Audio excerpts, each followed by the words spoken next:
Did you know that 60% of Americans are unprepared for a disaster? Hey guys, I'm Marianne. Welcome to my little country kitchen, my channel. And today I'm asking, are you ready for an emergency?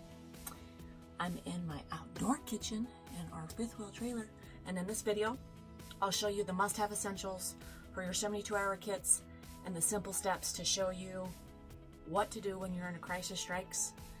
We're going to go over, in this final video, we're going to go over week 5. It's our final week about essentials and supplies and tools. So stay tuned, and so we all learn how to protect yourself and your loved ones.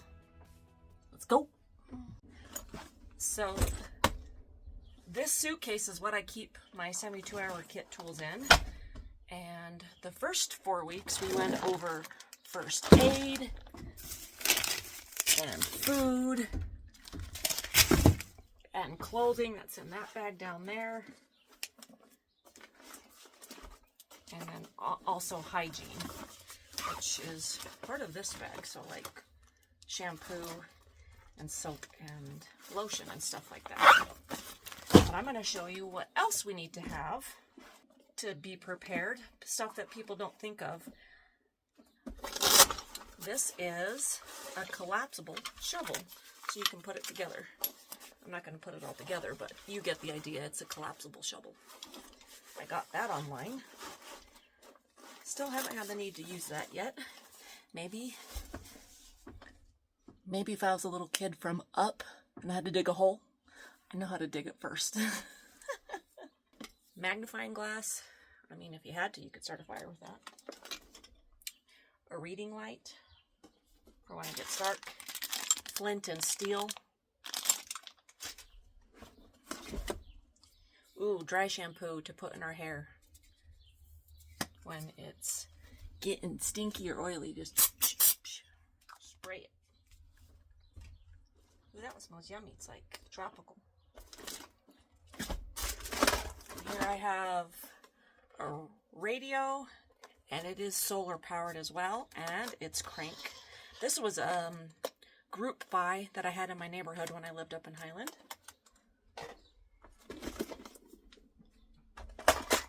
Just the essential little doodads like paper clips, push pins, clippies, rubber bands, stuff like that.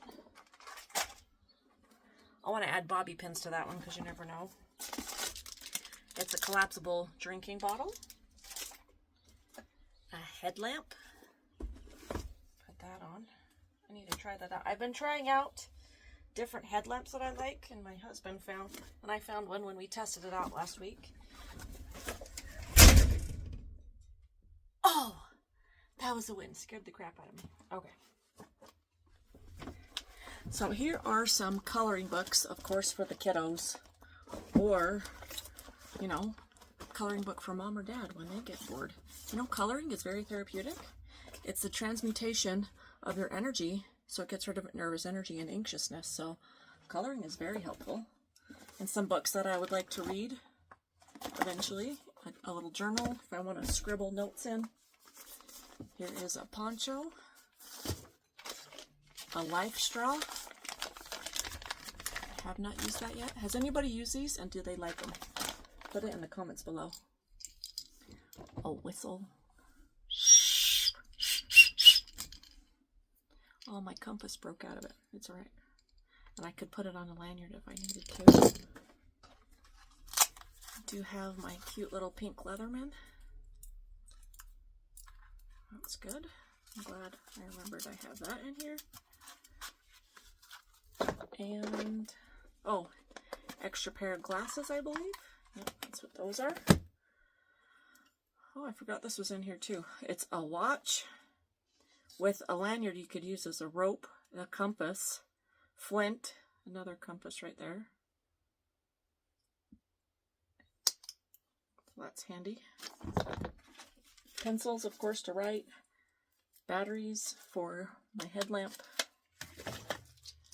Matches. A lighter. Waterproof matches right there in that little bag. I don't remember what this is. What's this little guy? Oh, just a Frisbee for fun. Whee! Yeah. That would be fun to play with my little grandchild. She would love that. Get rid of all that energy. And, ooh, a solar flashlight. I forgot I had this one. Oh, yep, it's on. Cool. It's been in here for years, but recharging it would be a good idea. Stick that in the window. Some work gloves, just in case we need to get dirty or we want to protect our hands. A shoelace. Some hair ties. Some clippies and more. A bag. And then a bath bar. And in here, I can't remember what I put in here. Oh, this is coloring. So pens, crayons, markers. That goes along with the fun stuff. Because if you have little ones, you're going to need to remember the fun. Oh, playing cards. Definitely playing cards. When we went camping last weekend for the 4th of July, we definitely brought the cards and Phase 10. And then another little notebook and pencil sharpener. So, if I didn't have my husband to be strong enough to carry this big guy for me, I mean, yes, it is on wheels and it has a handle. The handle's broken, so it doesn't, like, stretch out anymore. But it's fine for emergency supplies and stuff. I would stick this into smaller bags, smaller backpacks, like 3 or 4 backpacks. And then, okay, grab A, B, and C, and D in that order. But if I can't carry everything, then, you know, something has to go. Personal wipes. Another book to read for my hubby. Cleansing face wipes. Another notebook. Oh, and a lighter. That's good. I'm going to keep that out. And then on the outside pockets, I have some kind of like Pedialyte, but you rehydrate them yourself. A baggie, I believe this has, yes, it's cuticle stuff, scissors, clippers, nail files. It really bugs me to have a broken nail. I don't know about you.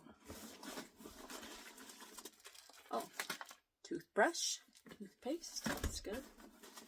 Some more baggies, masks, girl products, and a mirror. Okay. And then on the top one, some emergency foil blankets, rain poncho. I think these are glow sticks and flashlight combos. More pens. Oh, did you know they make can openers that are this big? Oh, you can stick it on a key ring. They are a little hard to work, but you just right, and just right, and it works great. And in this box, if I had to grab anything, I would grab this first. Why? I'll show you my secret.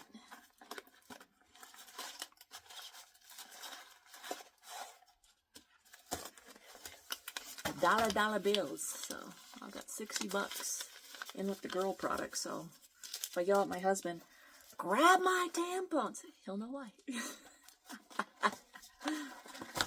All right, and of course we're going to put other tools in here underneath the trailer, like a hammer. My husband wants to get a chainsaw. I want a scooter to get around easier, to like go to the restrooms and stuff. When we went camping, the restrooms were pretty far away. Of course, that cooler that we have back there, we filled that with an ice block, so we had cold water the whole time.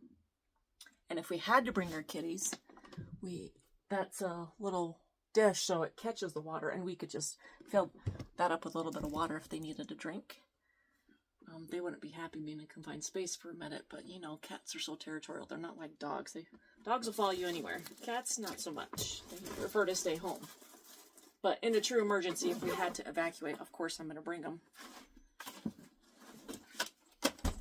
Have any of you had a tragedy or known of anybody that you've had to evacuate for anything? Flood, fire, hurricane, heaven forbid. So when we tested out this camper, this past weekend. We learned what we needed to get prepared for, and test out your supplies. Don't just put them all together and forget about it. Every conference, so I belong to the Church of Jesus Christ of Latter-day Saints, and every April, or sometimes it's the end of the March, but every spring and fall. Future me adding what I forgot to say, what I meant to say is every spring and fall, when my children were little, we would go on a picnic and take our 72-hour kits, because I just went to across the street to where there was a park, and we got to eat all of the fun little snacks that were inside, because you had to rotate them so they wouldn't get stale, anything like that. And it was a really fun way to have an activity with the children. We have conferences that last 10 hours for 2 days that we get to hear from our prophet, who is Russell M. Nelson. And I testify to you that he is a true prophet of God. He does hear the Lord. He told us that just this past April that we need to prepare for the great and dreadful day of the Lord. We do not know the day or the hour of his coming, but I do know that the Lord is prompting me to urge us to get ready for that great and dreadful day. And I encourage you to do so. And not only just your spiritual preparation. Yes, praying every day, reading your scriptures every day is going to add more oil to your lamp. And we need to learn how to recognize the discernment of the Spirit and the Holy Ghost, and to hear the whisperings on what the Lord or our Heavenly Father is trying to tell us. That's why I like having journals everywhere, because that's how Heavenly Father writes to me, is I write stuff down, because I love writing. And sometimes songs, because I'm very musical too. I played the violin for 9 years and the piano for 2, and so sometimes he'll just throw a lyric into my head out of the blue when I haven't heard that song in years. I'll be like, oh, and then I go look it up and I'll be like, okay, message received, thank you. And so when I brought this kit, one, I got cut like on my hand 2 or 3 times because we were paddling out on the boat and I got hit with the paddle. But I had band-aids that I was able to patch up my 2 fingers. And then my little granddaughter, she also had a cut on her arm, so I was able to patch her up too, and she was so happy that I just had a purple band-aid for her. How simple is that you just have a simple thing like a purple band-aid? So I encourage you to get all your supplies together all in one place. And right now, this whole camper is going to be our storage unit. So it used to be just this, so we've kind of upgraded a little bit. Now we get to drag a bed and a kitchen along. And I know not everybody has that option, but I do feel very grateful and blessed that we are able to do that. And I do know the Lord is coming soon, and we need to prepare temporally as well as spiritually. And I leave these things with you in the name of Jesus Christ. Amen. Bye, friends.